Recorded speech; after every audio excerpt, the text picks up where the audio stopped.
Peter, the corncrake, good news on Rathlin Island, slightly set back during the week, but I mean, fundamentally, the corncrake is there again. Well, no, he's not there again, Rowan. He was there.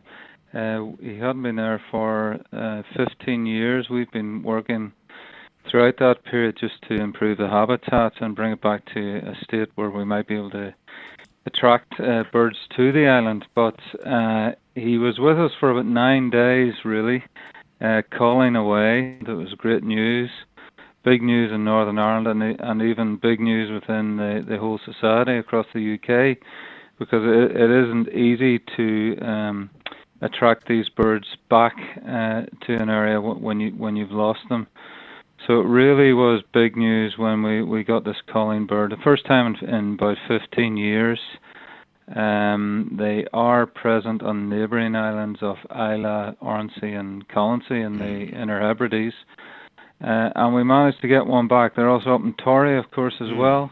So he decided to go away. That was a consequence of a helicopter landing.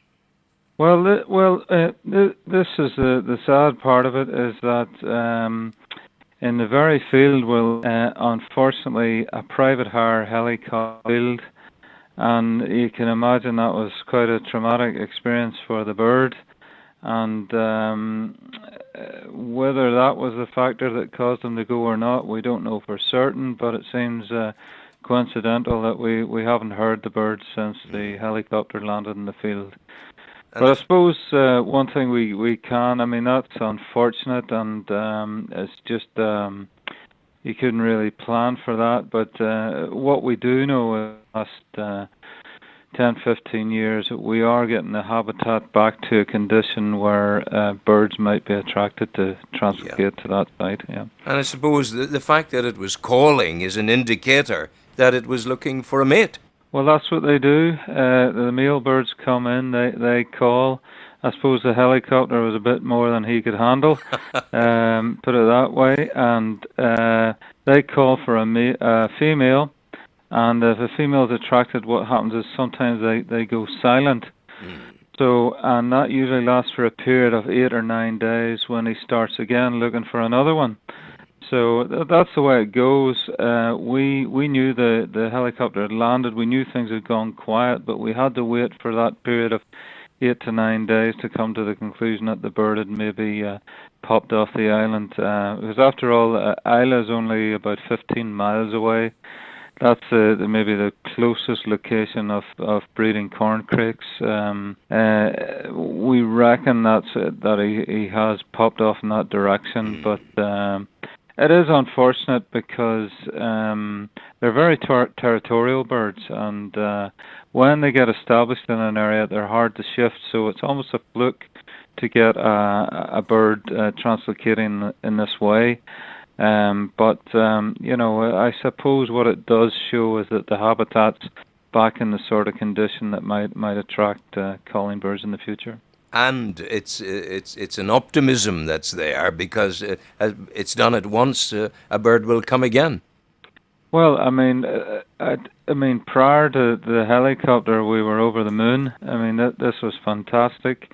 Not only did we have the only pair of breeding corncrake in the island, we had the only pair of breeding chough in the island, and that was the first time for a very long period. Those are the only pairs in Northern Ireland. So we were over the moon, and I mean, we've been working over the years with our volunteers and staff just to put in early cover, things like field boundaries, planting them with nettles and rapeseed to give the sort of cover that the corncrake likes, so that he can travel through, without much obstruction, but also get cover that he needs. And we also, we're very careful when we cut the land for grass.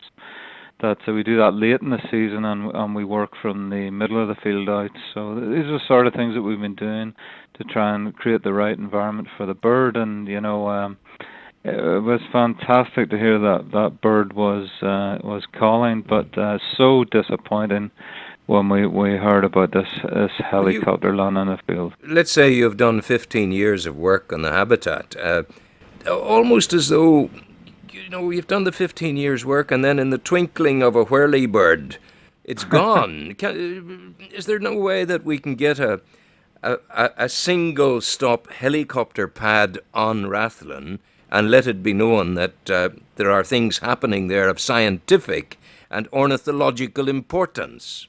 Well, I think there is a field which is identified. Being an island, helicopters pop in out of the islands. Right up the Scottish Islands and Rathlin as well. All through the summer, really, they pop in and out, and sometimes, they do land illegally on any bit of ground that seems suitable. We have to look at this as a learning process. This could apply to any of our sites across the UK. It's just, as I say, it's so disappointing. It just had to happen at this time, the very time the bird was calling. A very critical period. So we have to learn from this. And I suppose in terms of the helicopter, we didn't get the registration number of the helicopter, but if you do get that, you can trace it back to the Civil Aviation Authority. But we're not really here to point the finger and chase people up. We're so disappointed, really, that this incident has happened. See, I hear the disappointment in your voice, and my concern is that no matter how dedicated you and your volunteers are, this can happen again and again and again, and that if there was some way of letting it be known to the flying fraternity through the Civil Aviation Authority that this is an important ornithological site, then, because people are fundamentally good, they don't want to cause problems, they will be more careful. Well, I think that's where you need to get to, and we haven't really worked out the best way of doing that. But Rathlin's just one site. There are very many sites. 10 minutes that helicopter will be across the water in Islay. So it's not only aircraft based in Ireland, north or south, but right across the UK, really. So it is an issue, and it's something we need to think about. I think this season has gone, unfortunately, for Corncrake, really, but it's something we need to think about and try and make sure it just doesn't happen again. Corncrakes, I hear them coming to me from the pages of my past. Yes. Down memory lane. Yeah. Iconic summer evenings and the noise of the corncrake in the yellow field. All of that. Once upon a time, they were as common almost as crows.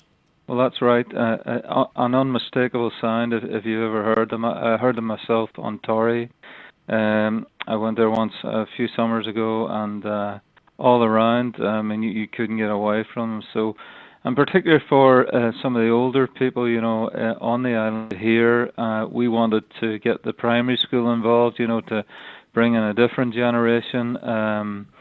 So we have a lot of plans for this project. They are an iconic species. It's I suppose associated with a way of life that's gone now, maybe in the way that we farmed before. So it's very important that at these sites where we're doing the kind of work which we are. This is the only real opportunity to get these birds back.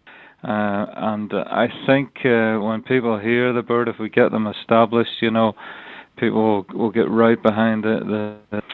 It's part of the whole tapestry, and encourage them to get back to where they were. Yeah, I'm interested that you're trying to involve the primary school. As the father of 5 children, all of whom were young ornithologists in the RSPB. That's still a facility for families, yes? Well, a family market, we definitely try to target the family market. This year we've a range of events and activities going on at Portmore Reserve. Our other 2 reserves are actually closed this summer. But they're closed at Belfast and Rathlin, but they're closed for a very good reason, that we're refurbishing both those centres, and we hope to open them in 2015 with much improved visitor facilities, whole new events program, and people will really notice a difference at these two sites. And we're trying to reach out to the family market. There's no doubt about that. Young people are the future. If we get them on board, well, that's important for wildlife, really. So that's very much part of our target market. Okay, Peter, thank you very much.